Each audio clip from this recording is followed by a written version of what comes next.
Kemudian Musa dan Harun pergi menghadap Firaun, lalu berkata kepadanya, "Beginilah firman Tuhan Allah Israel.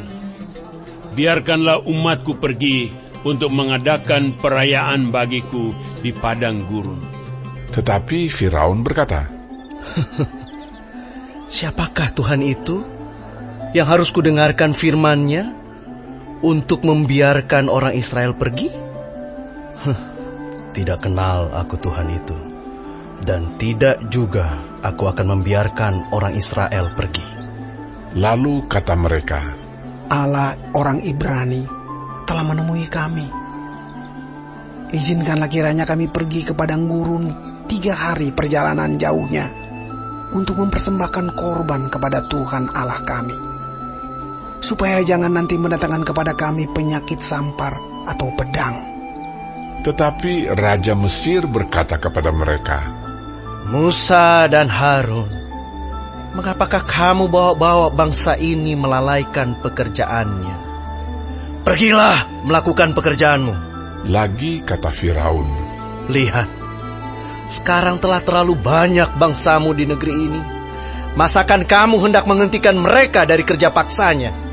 Pada hari itu juga Firaun memerintahkan kepada pengerah-pengerah bangsa itu dan kepada mandur-mandur mereka sendiri, "Tidak boleh lagi kamu memberikan jerami kepada bangsa itu untuk membuat batu bata seperti sampai sekarang. Biarlah mereka sendiri yang pergi mengumpulkan jerami. Tetapi jumlah batu bata yang harus dibuat mereka sampai sekarang, bebankanlah itu juga kepada mereka, dan jangan menguranginya, karena mereka pemalas. Itulah sebabnya mereka berteriak-teriak, 'Izinkanlah kami pergi mempersembahkan korban kepada Allah kami.' Pekerjaan orang-orang ini harus diperberat, sehingga mereka terikat kepada pekerjaannya, dan jangan mempedulikan perkataan dusta." Maka para pengerah bangsa itu dan para mandurnya pergi dan berkata kepada mereka, "Beginilah kata Firaun, aku tidak memberi jerami lagi kepadamu. Pergilah kamu sendiri mengambil jerami, dimanapun kamu mendapatnya. Tetapi pekerjaanmu sedikit pun tidak boleh kurang." Lalu berseraklah bangsa itu ke seluruh tanah Mesir untuk mengumpulkan tunggul gandum sebagai pengganti jerami. Dan pengerah-pengerah itu mendesak mereka dengan berkata, "Selesaikan pekerjaanmu, yaitu tugas sehari, seperti pada waktu ada jerami." Lalu pengerah-pengerah Firaun memukul mandur-mandur Israel yang mereka angkat sambil bertanya, "Mengapakah kamu pada hari ini tidak menyelesaikan jumlah batu bata yang harus kamu buat seperti kemarin?" Sesudah itu, pergilah para mandur Israel kepada Firaun dan mengadukan halnya kepadanya. "Mengapakah Tuanku berlaku seperti itu terhadap hamba-hambamu ini? Jerami tidak diberikan lagi kepada hamba-hambamu ini. Tetapi walaupun begitu, kami diperintahkan buatlah batu bata. Dan dalam pada itu hamba-hambamu ini dipukuli. Pada rakyat Tuanku lah yang bersalah." Tetapi ia berkata, "Pemalas kamu, pemalas! Itulah sebabnya kaum berkata, 'Izinkanlah kami pergi mempersembahkan korban kepada Tuhan.' Jadi sekarang, pergilah, bekerja. Jerami tidak akan diberikan lagi kepadamu, tetapi jumlah batu bata yang sama harus kamu serahkan." Maka mengertilah para mandur Israel bahwa mereka ada dalam keadaan susah, karena dikatakan kepada mereka, "Kamu tidak boleh mengurangi jumlah batu bata pada tiap-tiap hari." Waktu mereka meninggalkan Firaun, berjumpalah mereka dengan Musa dan Harun yang sedang menantikan mereka. Lalu mereka berkata kepada keduanya, "Kiranya Tuhan memperhatikan perbuatanmu dan menghukumkan kamu, karena kamu telah membusukkan nama kami kepada Firaun dan hamba-hambanya. Dan dengan demikian kamu telah memberikan pisau kepada mereka untuk membunuh kami." Lalu Musa kembali menghadap Tuhan, katanya, Tuhan, Mengapakah kau perlakukan umat ini begitu bengis? Mengapa pula aku yang kau utus? Sebab sejak aku pergi menghadap Firaun untuk berbicara atas namamu, dengan jahat diperlakukannya umat ini, dan engkau tidak melepaskan umatmu sama sekali. Tetapi Tuhan berfirman kepada Musa, "Sekarang engkau akan melihat apa yang akan kulakukan kepada Firaun. Sebab dipaksa oleh tangan yang kuat, ia akan membiarkan mereka pergi. Ya, dipaksa oleh tangan yang kuat, ia akan mengusir mereka dari negerinya."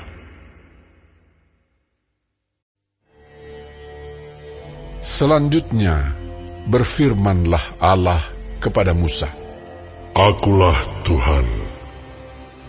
Aku telah menampakkan diri kepada Abraham, Ishak dan Yakub sebagai Allah yang Maha Kuasa. Tetapi dengan namaku Tuhan, aku belum menyatakan diri. Bukan saja aku telah mengadakan perjanjianku dengan mereka untuk memberikan kepada mereka tanah Kanaan, tempat mereka tinggal sebagai orang asing. Tetapi aku sudah mendengar juga orang-orang Israel yang telah diperbudak oleh orang Mesir, dan aku ingat kepada perjanjianku.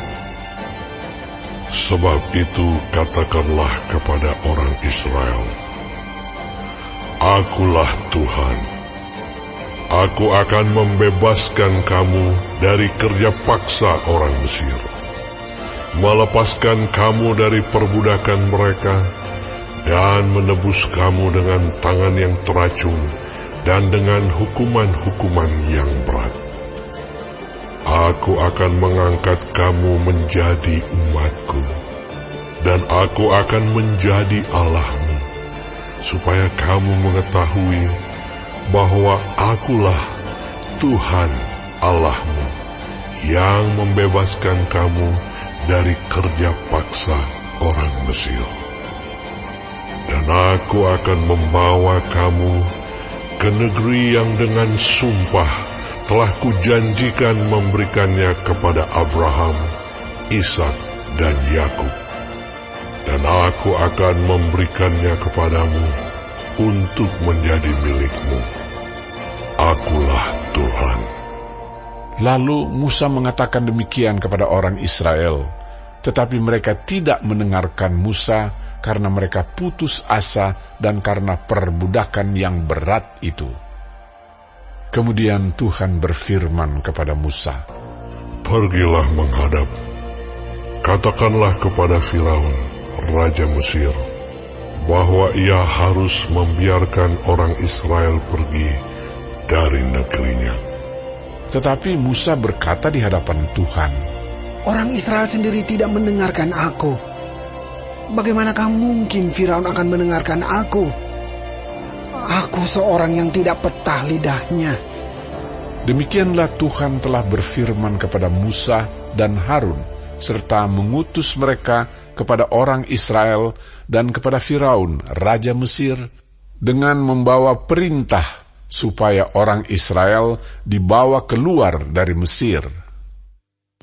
Inilah para kepala kaum keluarga mereka. Anak-anak Ruben, anak sulung Israel, Henoh, Palu, Hezron, dan Karmi. Itulah kaum-kaum Ruben.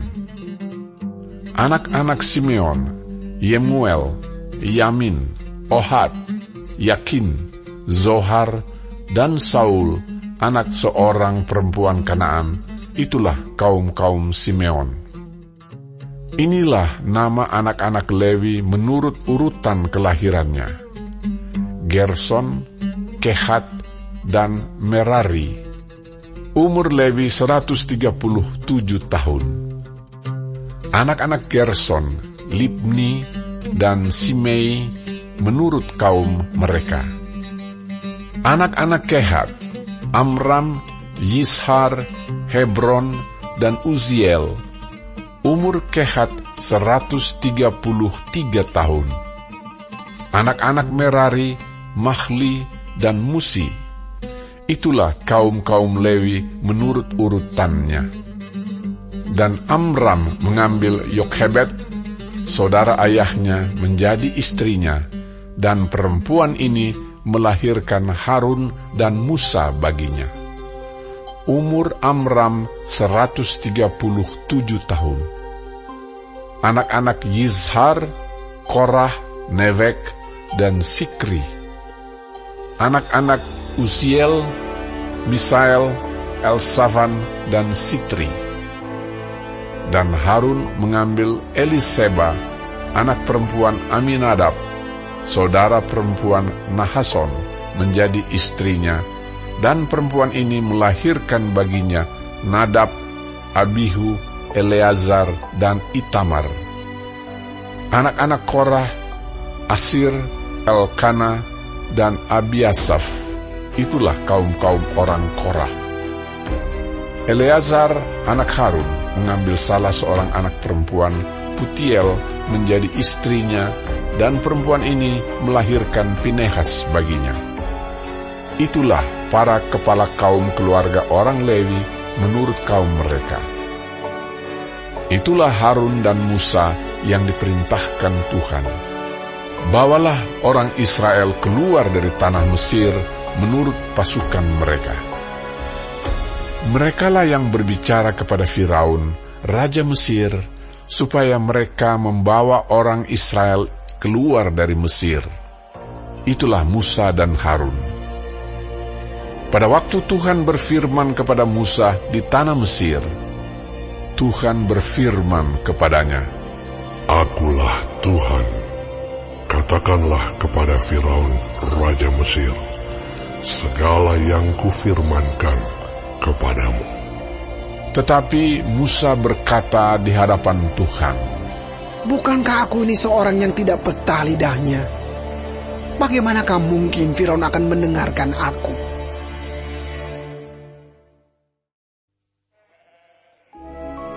Berfirmanlah Tuhan kepada Musa, Lihat, aku mengangkat engkau sebagai Allah bagi Firaun, dan Harun abangmu akan menjadi nabimu.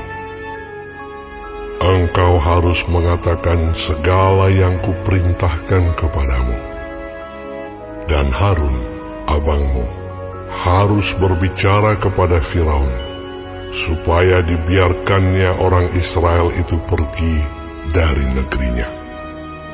Tetapi aku akan mengeraskan hati Firaun, dan aku akan memperbanyak tanda-tanda dan mujizat-mujizat yang kubuat di tanah Mesir. Bila mana Firaun tidak mendengarkan kamu, maka aku akan mendatangkan tanganku kepada Mesir dan mengeluarkan pasukanku, umatku, orang Israel, dari tanah Mesir dengan hukuman-hukuman yang berat.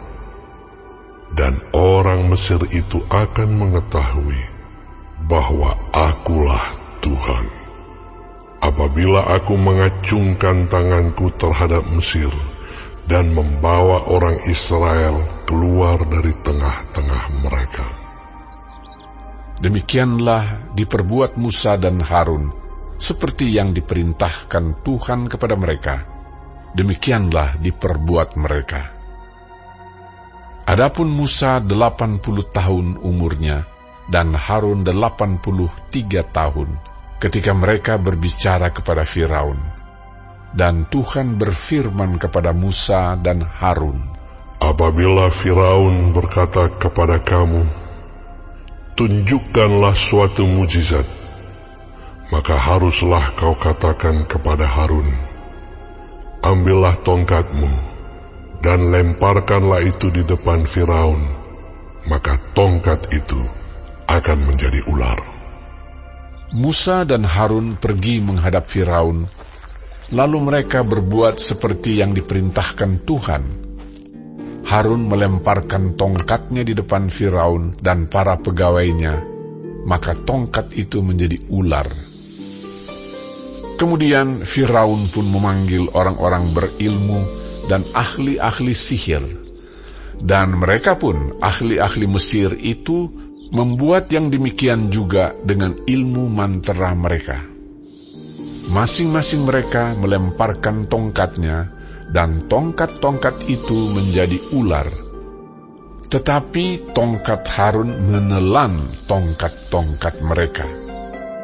Tetapi hati Firaun berkeras, sehingga tidak mau mendengarkan mereka keduanya, seperti yang telah difirmankan Tuhan. Berfirmanlah Tuhan kepada Musa, Firaun berkeras hati. Ia menolak membiarkan bangsa itu pergi. Pergilah kepada Firaun pada waktu pagi. Pada waktu biasanya ia keluar ke sungai. Nantikanlah dia di tepi sungai Nil, dengan memegang di tanganmu tongkat yang tadinya berubah menjadi ular. Dan katakanlah kepadanya, Tuhan, Allah orang Ibrani, telah mengutus aku kepadamu untuk mengatakan, biarkanlah umatku pergi, supaya mereka beribadah kepadaku di padang gurun. Meskipun begitu, sampai sekarang engkau tidak mau mendengarkan. Sebab itu, beginilah firman Tuhan. Dari hal yang berikut akan kau ketahui, bahwa akulah Tuhan. Lihat, dengan tongkat yang di tanganku ini, akan kupukul air yang di sungai Nil, dan air itu akan berubah menjadi darah. Dan ikan yang dalam sungai Nil akan mati, sehingga sungai Nil akan berbau busuk. Maka orang Mesir akan segan meminum air dari sungai Nil ini. Tuhan berfirman kepada Musa, katakanlah kepada Harun, ambillah tongkatmu, ulurkanlah tanganmu ke atas segala air orang Mesir, ke atas sungai, selokan, kolam, dan ke atas segala kumpulan air yang ada pada mereka, supaya semuanya menjadi darah. Dan akan ada darah di seluruh tanah Mesir, bahkan dalam wadah kayu dan wadah batu. Demikianlah Musa dan Harun berbuat seperti yang difirmankan Tuhan. Diangkatnya tongkat itu dan dipukulkannya kepada air yang di sungai Nil, di depan mata Firaun dan pegawai-pegawainya. Maka seluruh air yang di sungai Nil berubah menjadi darah. Matilah ikan di sungai Nil, sehingga sungai Nil itu berbau busuk, dan orang Mesir tidak dapat meminum air dari sungai Nil, dan di seluruh tanah Mesir ada darah. Tetapi para ahli Mesir membuat yang demikian juga dengan ilmu-ilmu mantra mereka, sehingga hati Firaun berkeras dan ia tidak mau mendengarkan mereka keduanya seperti yang telah difirmankan Tuhan. Firaun berpaling, lalu masuk ke istananya dan tidak mau memperhatikan hal itu juga. Tetapi semua orang Mesir menggali-gali di sekitar sungai Nil, mencari air untuk diminum, sebab mereka tidak dapat meminum air sungai Nil. Demikianlah genap 7 hari berlalu setelah Tuhan menulahi sungai Nil.